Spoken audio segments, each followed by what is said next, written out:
Our expert will be delving into many of the technologies that has happened during 2024, and hopefully will be enriching you with new knowledge and ideas that you can take back and implement in your places. Our panel will be focusing on the technology, the pivotal technology that has happened during 2024 with a focus on AI and something called digital. Am I correct in pronouncing that? So Ahmed will be explaining about recent research that was done as part of his adoption AI in the UAE. One of the things that we intend to do is to do research with your help. This time it was with other third parties, but hopefully, inshallah, we can do the research with you together to come up with the better understanding of what is happening in the industry going forward. As you can see, all of the questions in front of you. So let's see what was the results from these questions. We see that the finding of the first question is what is the IT infrastructure in your organization is, and most answer was mixed, and few was 100% cloud, and also the other few is in-house.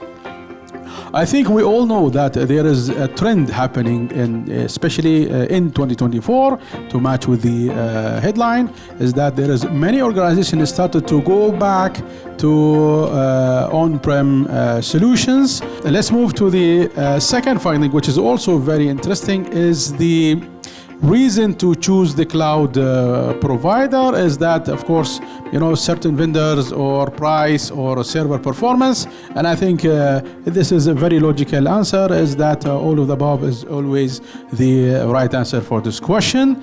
And this one is also very interesting. I really didn't anticipate this will be the answer. If you can see, there's majority already started implementing AI projects, or at least started to discover. This is really shows how mature is the industry and knows that what's happening in the market. And I think generative AI, especially, the market hype was too high.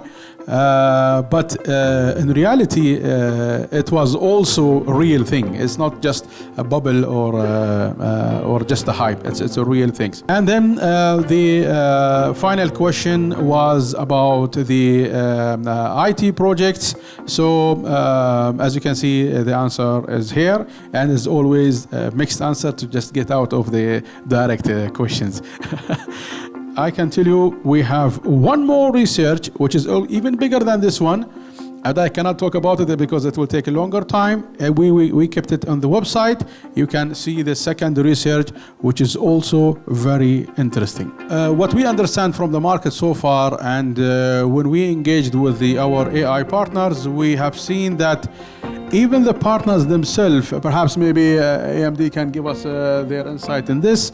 Even the partners themselves, they're saying that most of the organizations, they really don't know what they want, unfortunately. So yeah, the business case is still not clear. Yes, some business case are not very clear on this, but I can give you an assurance. In ICD, we know exactly what we are doing. AI has a lot of capabilities, but it comes also with lots of risks. And how do you use it? In terms of the government, since I'm representing government of Ajman, we used it in areas where we have some limitations of providing more resources. Like I'll give you an example of the parking system. In our parking system, we had around 22,000 parking lots or parking spaces, and we only have 40 people to inspect these every day. So where we have built the back-end system and we for the business workflows, but however, to capture what is happening there and to inspect all of that, you need a technology partner to work with. And in specific, you need someone who has like machine learning and all of that stuff. So we managed to get that.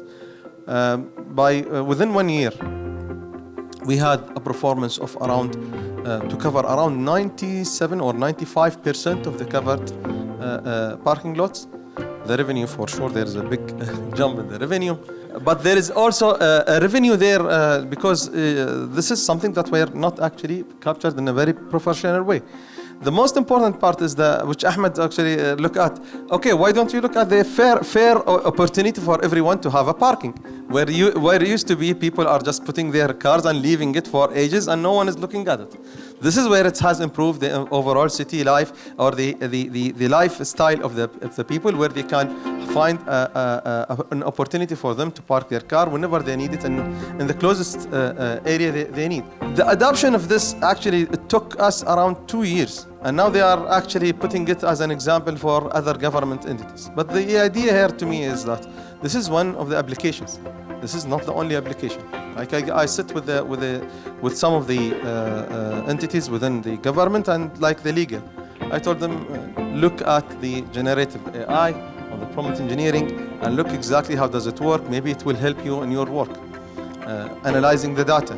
I think this will add a very big value for the economy, and it is the future. The reasons why I'm sitting here is that's an astounding figure, by the way, it's even for me. We've experienced 4,300 cybersecurity incidents for the 2 weeks of the competition, the last edition of the Games of the Future. And that's not the only reason why I'm here, but the cybersecurity, I mean, this is like a global trend for the sport and entertainment and edutainment, convergence of the industries that we see and we witness that will drive this trend faster and empower us to do new things and look at the new technologies to be implemented in sport in a more intense manner. It's not gonna replace a human, it's not gonna replace the way we work, it's not gonna replace, it's a tool that we're gonna use to enhance our productivity and our life. This is helping transforming the entire industries, and I believe, like everybody was talking about, like how they want to change the way they work and to enhance customer experience. So we're providing cutting-edge GPU and CPU, and to help customers, unlock the power of Gen AI. And you need those because they are the main key to help you unlock and run much more modules